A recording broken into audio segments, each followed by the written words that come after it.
Bonjour à tous, bienvenue sur Prépa ECG. Bonjour Brice, bonjour Myriam, ravi d'être avec vous ce soir pour nous présenter HEC, la plus grande école de commerce de France. On est ravi de vous recevoir sur le site pour préparer les admissibles qui viennent de recevoir leurs résultats, qui ont reçu leurs notes hier matin. On est déjà mardi, le temps passe assez vite et qui vont commencer leurs oraux.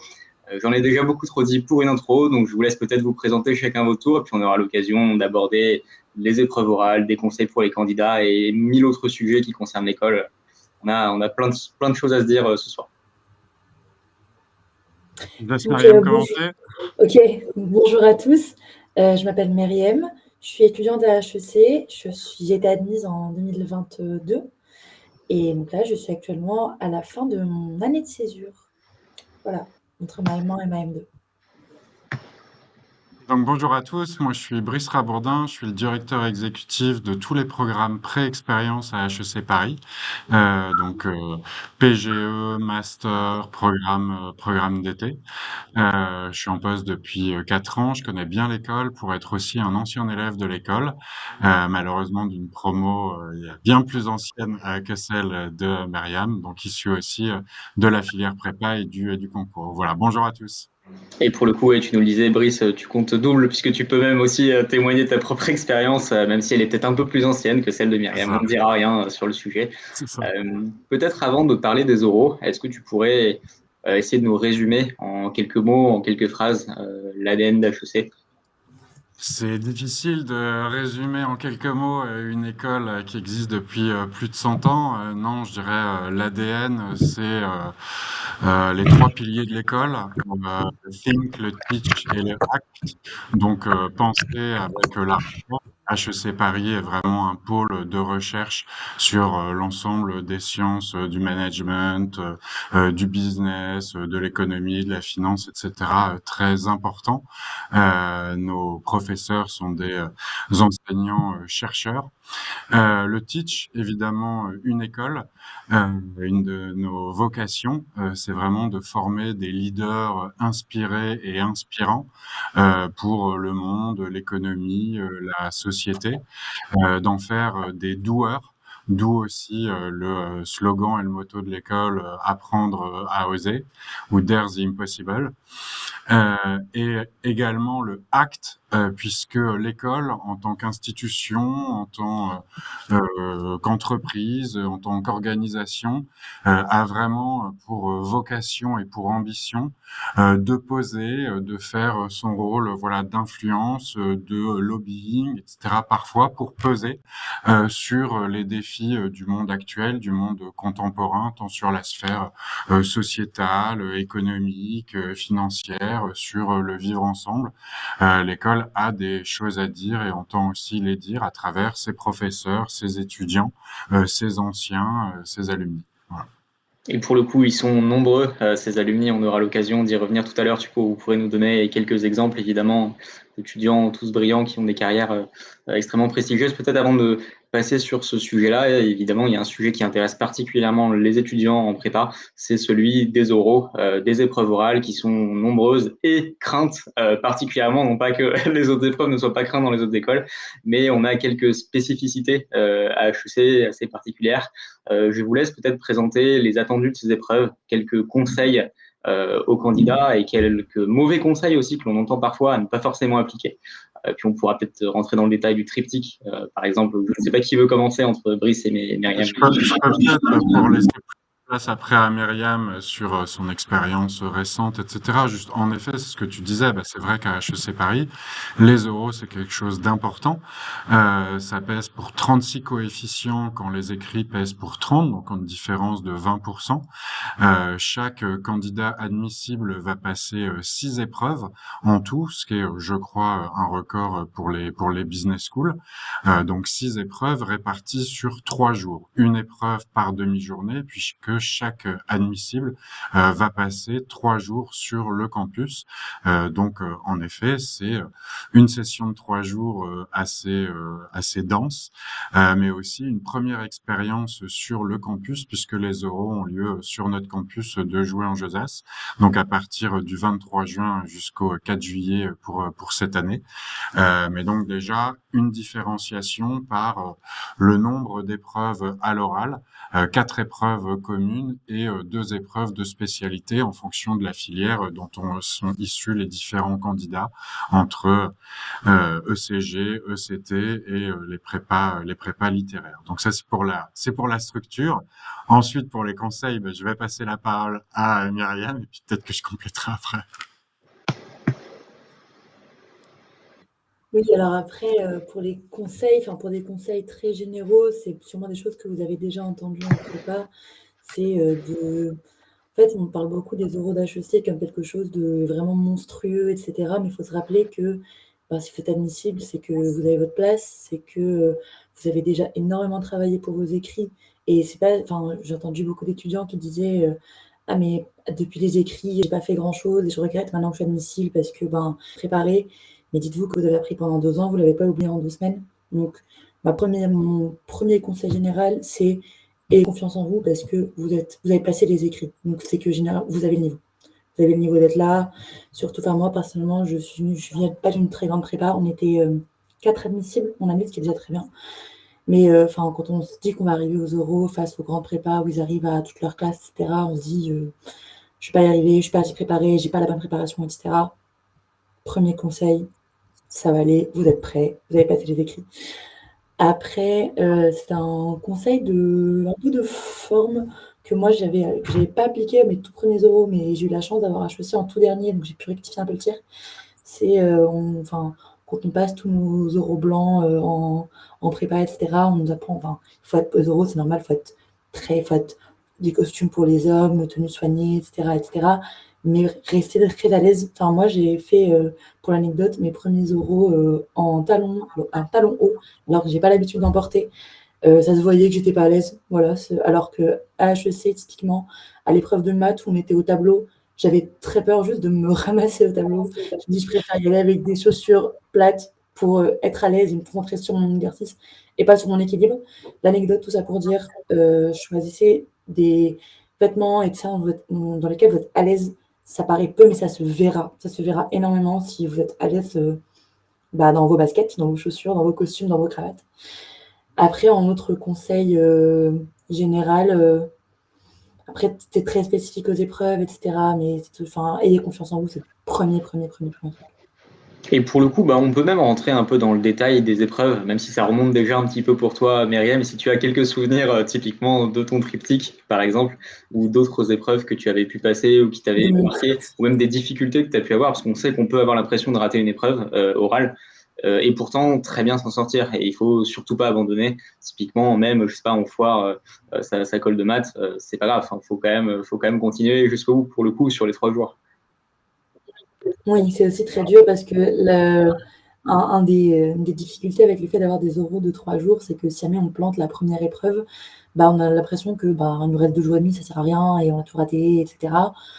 Pour la petite histoire, j'ai un ami à moi qui a été admis à HEC avec un 3 en oral de maths, en ECS. Donc, rien n'est. Fallait le faire. Non, mais c'est pour dire, c'est que nous, ce qu'on nous disait aussi, c'est que tout le monde a droit à un joker. C'est-à-dire que selon votre classement d'admissibilité, c'est évidemment, mais c'est pas parce que vous avez planté une épreuve que c'est fini pour le reste des oraux.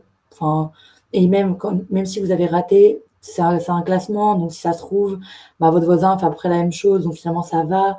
Enfin, faut pas vraiment faire de pronostic. Faut pas se dire, en sortant de l'épreuve, là, je pense que je suis un petit 12, je suis un 14, je suis un 16.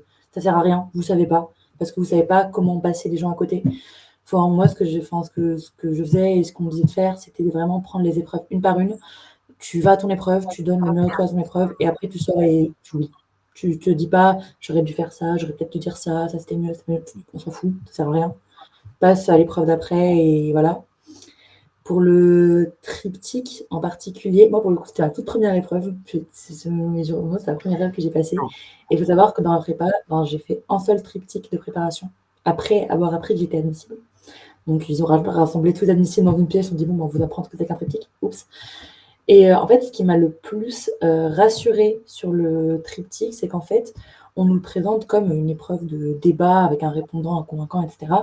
Mais ce qu'on ne nous dit pas, c'est que le but du triptyque, c'est pas de démonter l'argument de celui qui est en face de vous. C'est pas l'objectif. Il y a personne qui gagne un triptyque. On ne gagne pas et on ne perd pas un triptyque. Le but, c'est d'avoir une conversation construite, etc. Le but, enfin, quand vous êtes, par exemple, quand vous êtes répondant, le but, c'est de pas prouver au convaincant qu'il a tort. C'est pas le but du triptyque, c'est de pointer peut-être, ah, tu as oublié un petit argument ici, peut-être que ça peut nuancer ton propos si on dit ça, etc. Et moi, quand je me suis retrouvée en triptyque face à une jeune fille qui est aujourd'hui une très bonne amie à moi, mais qui était beaucoup plus préparée que moi. Et enfin, je voyais très bien que elle essayait de me tendre des perches pour qu'on discute ensemble, etc. Donc dites-vous, même si vous vous sentez peut-être pas le plus préparé, la personne en face, elle n'est pas là pour vous descendre. Et si elle est là pour vous descendre, c'est elle qui sera pénalisée. C'est mon principal conseil pour triptyque. C'est pas un combat. Triptyque, c'est pas un combat, c'est une épreuve Non, Ouais, d'équipe. du coup, ça non, se joue pas solo, quoi. Clairement. non, c'est vrai, je trouve que c'est pour rebondir, parce que bon, encore une fois, vraiment, bravo à Myriam qui donne pour l'instant des réponses parfaites. Non, je voulais juste abonder dans ton sens, Myriam. C'est vrai que sur le conseil global sur les euros, vraiment, c'est de se faire confiance, quoi. De pas baisser les bras. Si vous êtes admissible, t'as raison de le dire. Il n'y a pas de mauvaise surprise ou de hold-up, etc. C'est que vous avez votre place. C'est un concours. Donc, pour le coup, il faut y croire. C'est un combat contre soi-même, forcément un peu contre les autres, mais surtout contre soi-même, quoi. Donc vraiment le côté, il n'y a pas d'entretien de personnalité à HEC, à la différence de d'autres écoles où en général il y en a. Pourquoi? Parce qu'en fait toutes les épreuves sont aussi des entretiens de personnalité. Alors à différents niveaux, mais c'est-à-dire que y compris sur une épreuve de maths, et ça il faut bien l'avoir en tête, et c'est pour ça que c'est intéressant ce que disait Myriam, c'est qu'y compris sur l'épreuve de maths, bah, vraiment, il faut rentrer dans un échange, dans une communication avec le jury. Il faut être en capacité, soit de saisir les perches, soit de comprendre, etc., les pièges, soit justement, si vous n'avez pas réussi à bien préparer l'exercice, de communiquer, d'arriver à expliquer comment vous réfléchissez, sur quelle piste vous partez, etc., etc. Donc, on peut très bien réussir si on arrive à positionner là où on est, où est-ce qu'on souhaite, etc. aller pour faire avancer l'échange avec le jury. C'est valable pour les maths, c'est valable pour l'ensemble des épreuves. Forcément, dans les épreuves de culture, enfin de CSH, ça va être aussi un échange. Donc, de pas rester aussi centré uniquement sur ce que vous avez en tête dans l'échange avec le jury. Il faut vraiment écouter les questions, les orientations, etc., voire prendre le temps de les intégrer pour pouvoir répondre. Pareil pour les épreuves de langue, il faut montrer que vous êtes présent physiquement, que vous suivez l'actualité, que vous êtes au courant de ce qui se passe dans le monde, dans tel pays, soit en Allemagne, soit en Amérique latine, etc. Ça, c'est important. Pour le triptyque, donc moi je fais passer l'épreuve du triptyque depuis quelques années. Je pense que ouais, Myriam a raison. Euh, alors, c'est quand même une épreuve qui est structurée. Donc vraiment, j'invite tous ceux qui vous suivent, qui nous écoutent, à quand même se renseigner sur la structure de l'épreuve. Il y a quand même des temps spécifiques à chaque rôle, etc. La gestion du temps va être important entre le convaincant qui va faire un exposé de 4 minutes, le répondant qui va commencer l'échange avec le convaincant qui va durer 5 minutes, et ensuite les observateurs qui, face au jury, vont faire part de l'observation des deux débats auxquels ils ont assisté. Et là encore, c'est une épreuve de débat. C'est pas un grand oral ou un oral de culture et sciences humaines. Donc, on parle pas comme dans la rue, mais on parle pas comme au 19e siècle. Les sujets sont des sujets qui, en général, ont attrait à l'actualité, à l'économie, à la société, au vivre ensemble, aux faits politiques, à l'écologie, etc. C'est pas des citations philosophiques.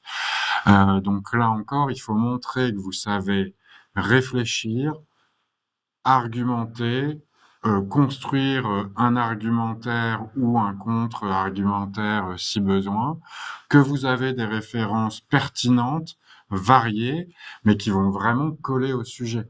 Voilà, l'année dernière, on peut en parler parce qu'il y aura pas trop de sujets, etc. là-dessus. Les Jeux Olympiques.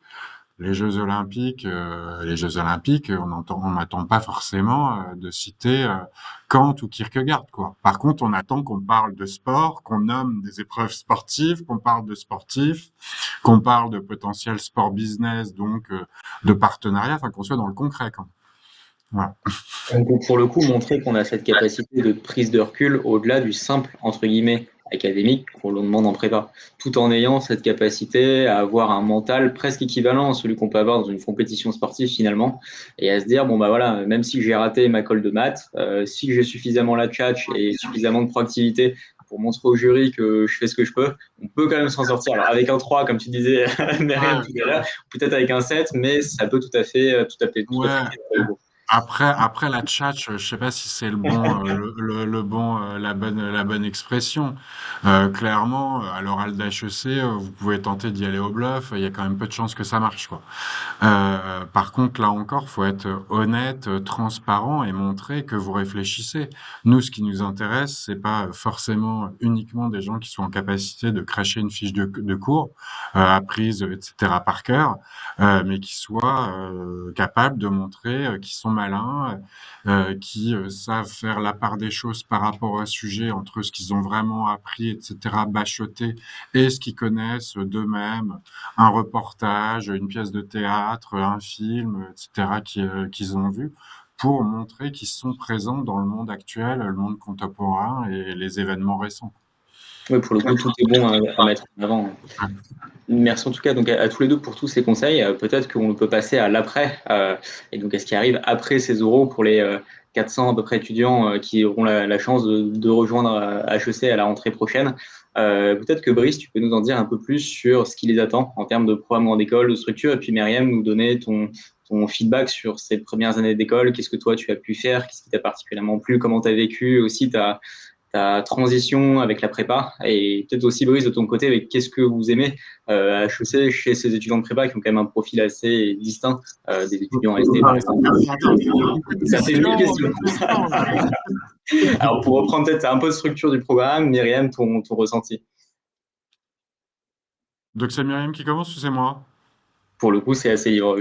Bah, peut-être Brice pour donner quelques éléments quand même Non, sur bah, le sujet. sur ce qu'attend les étudiants qui vont être admis à l'issue du concours, honnêtement, euh, bon, déjà, je vous envie d'avoir la chance d'être admis, de rentrer sur le campus tout frais, tout jeune, etc. Ce qui vous attend, c'est vraiment un monde des possibles. C'est un monde des possibles et c'est un monde d'opportunités qui vont vous être en partie servis sur un plateau, en partie que vous allez construire vous-même, en partie que vous allez chercher, que vous allez vous battre, etc. pour avoir. Euh, Vous allez avoir en effet la possibilité d'avoir une flexibilité dans votre parcours, que ce soit dans le choix de stage, dans les opportunités à l'étranger, dans les électifs de cours, dans les spécialisations, dans les doubles diplômes, etc. Je pourrais en parler pendant très très longtemps, mais c'est vraiment un monde d'opportunités sur la structure du programme.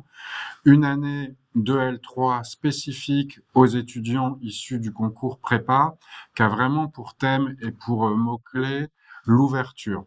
L'ouverture pour montrer justement à la fois une continuité, mais quand même une rupture avec le monde de la prépa.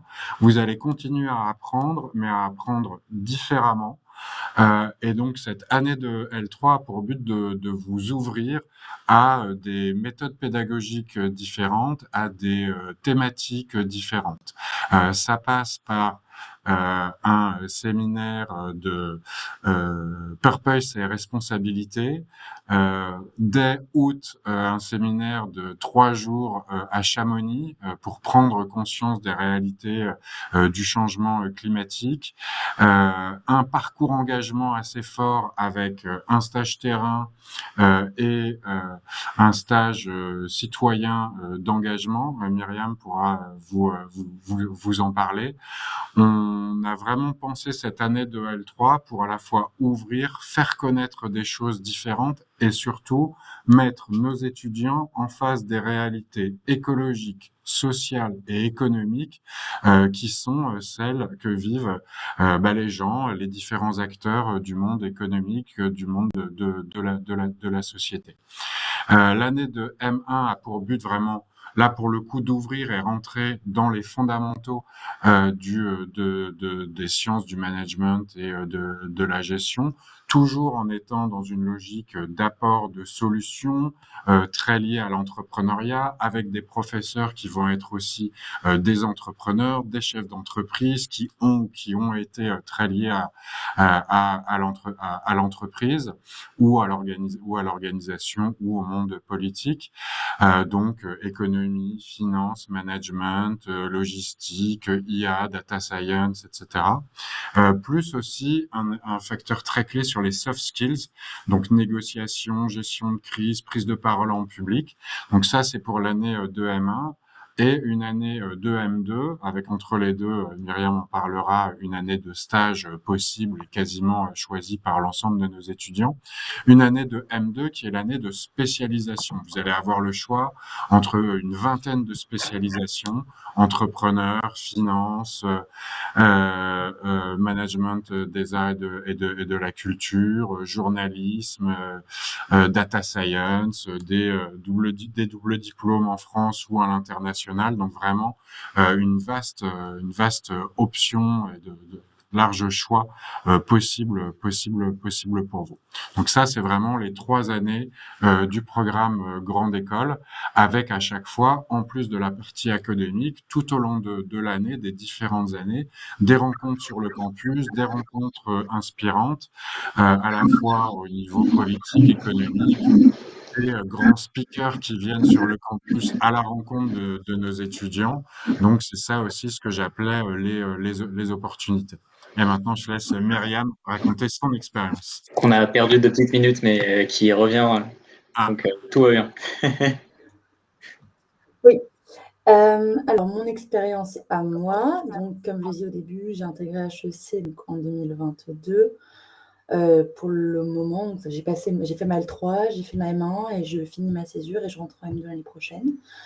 En L3, donc en fait à HEC, j'ai eu, comme le disait Brice, énormément d'opportunités. La première chose que beaucoup recherchent en école de commerce et qu'on retrouve à HEC comme dans beaucoup d'autres, c'est l'ouverture à l'international.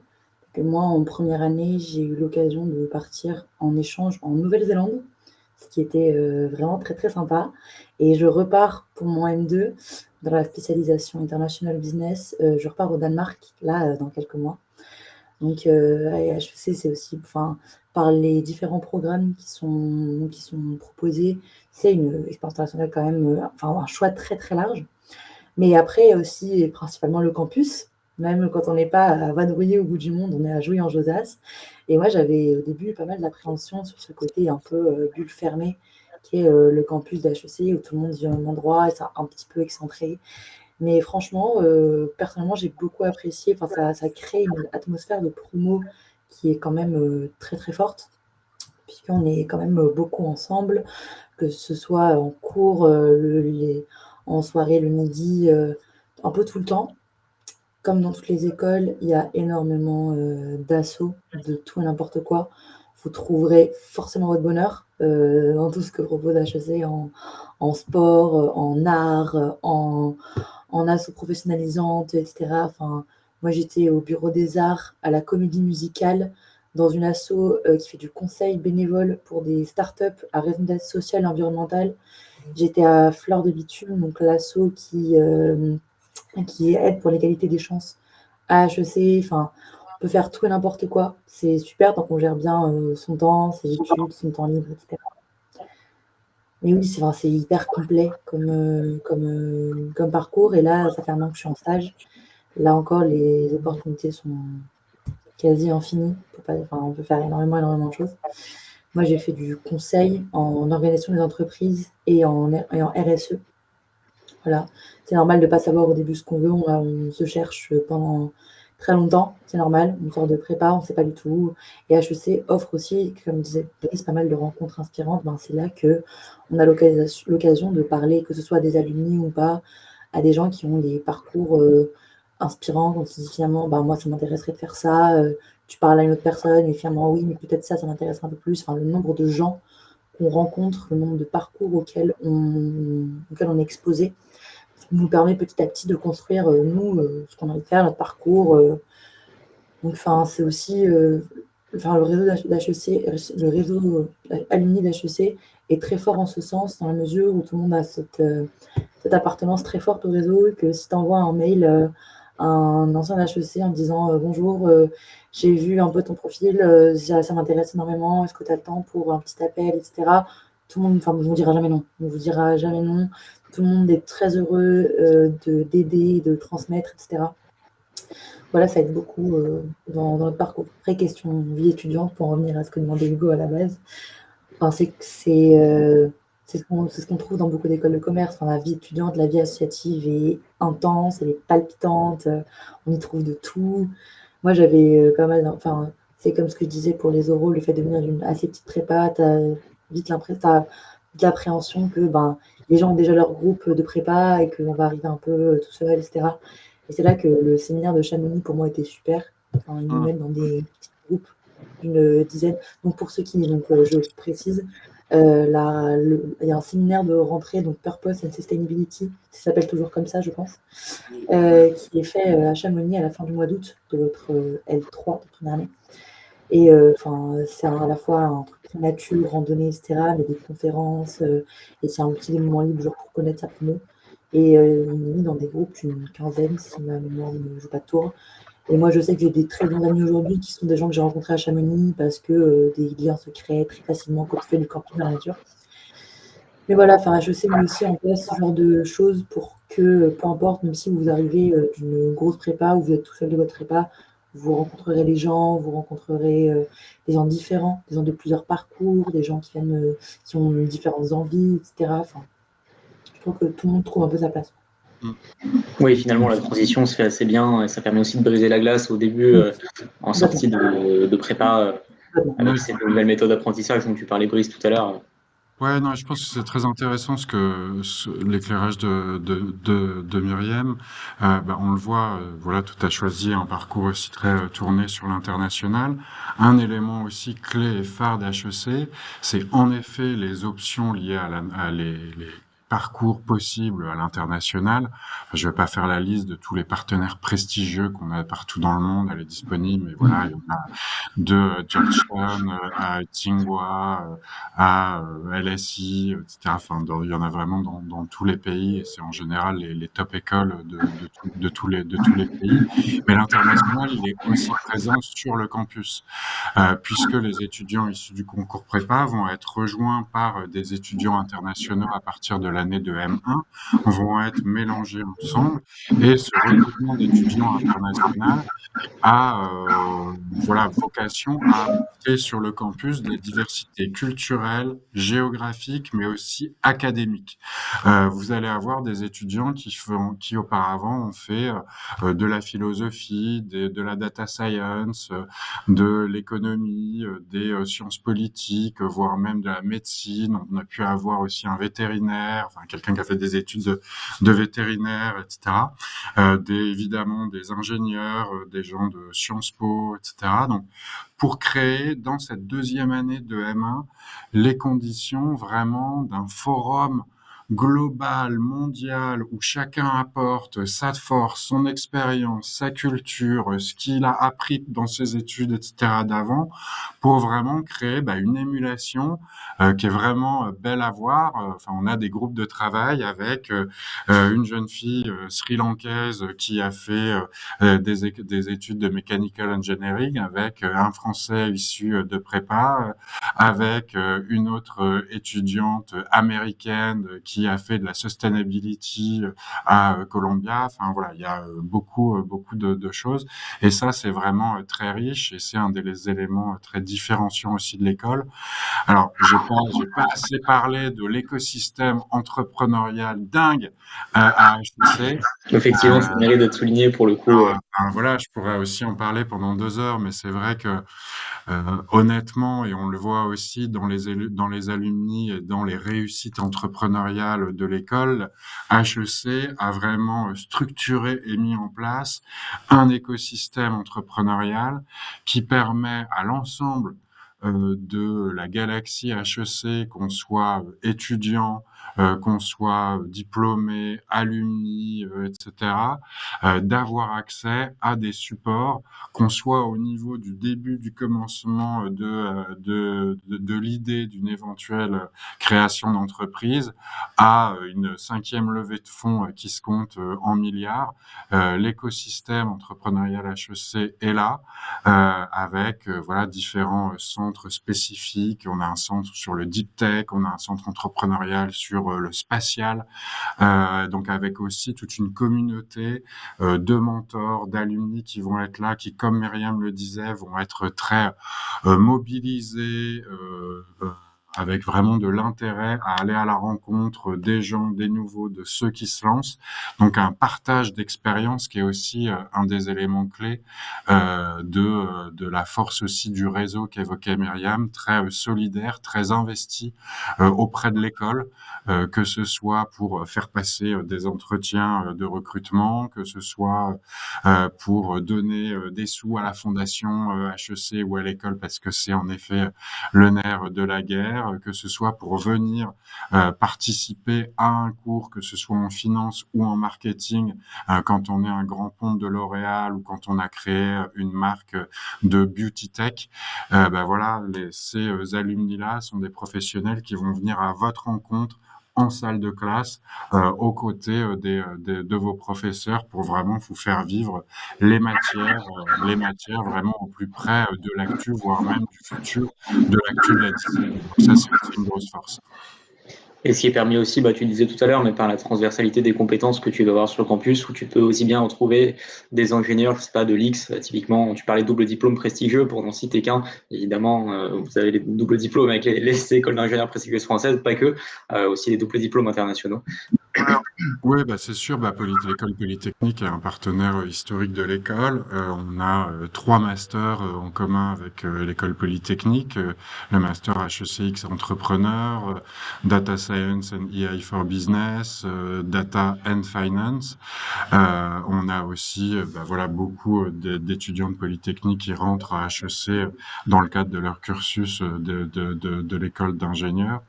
On a des partenariats avec des écoles, que ce soit des écoles françaises, AgroParisTech, Normal Sup, Super Héros, etc., mais aussi des écoles internationales qui viennent aussi enrichir ce brassage des étudiants et ces échanges sur le campus en dehors, et puis aussi qui va se prolonger, comme le rappelait Myriam, de ses amis issus de Chamonix.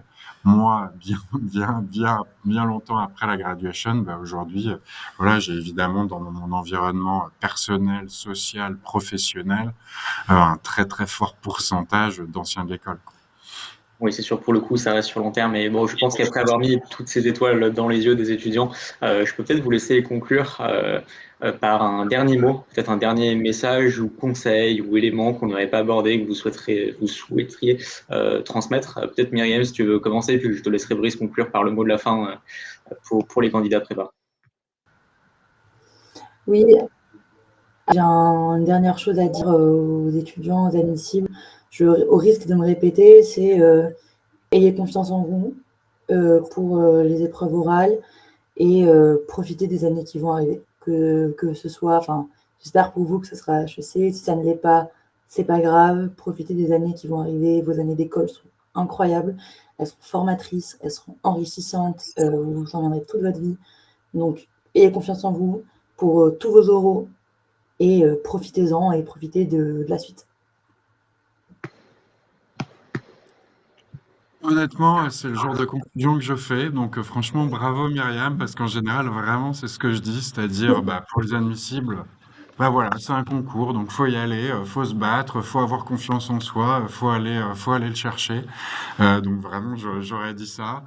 Et bah, je suis assez touché parce que c'est vrai que c'est aussi ma conclusion. Enfin, j'espère que Myriam et moi, on vous aura donné envie de venir décrocher à HEC, de choisir HEC, parce que c'est vraiment voilà, un monde des possibles, d'opportunités, des années ultra riches de tout, que vraiment je vous le souhaite d'intégrer, vraiment, vraiment.